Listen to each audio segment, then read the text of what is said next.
సొంత జిల్లా ఆయన ఊరు పక్కనే ఊరు పొంగనూరులో ఆదివారం మిస్ అయిపోయిన ఓ 7 సంవత్సరాల షేక్ ఆస్పియా అని చెప్పి అమ్మాయి తెలుసుకునే నాటికి, అంటే అక్టోబర్ 2వ తేదీకి తెలుసుకునే నాటికి, కనిపించే నాటికి సమ్మర్ స్టోరేజ్ ట్యాంకులో శవమే తేలి ఉంది.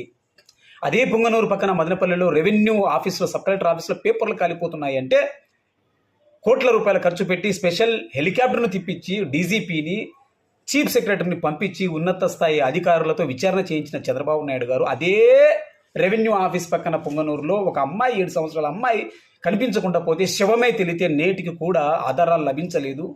ఎందుకు సార్ ఇంత దారుణం? అంటే మీ స్వార్థ ప్రయోజనాల కోసం ఉపయోగపడే అంశాన్ని అయితే మీరు హెలికాప్టర్లతో చేయిస్తారు, స్పెషల్ ఫ్లైట్ బుక్ చేస్తారు, వేగవంతమైన విచారణ చేస్తారు. మీరే రాను పోను ఫ్లైట్ బుక్ చేసి ఇక్కడ 5 స్టార్ హోటల్లో టికెట్లు ఇప్పించి వాళ్ళ చేత కేసులు పెట్టించి ఎస్పీలను సస్పెండ్ చేపిస్తారు.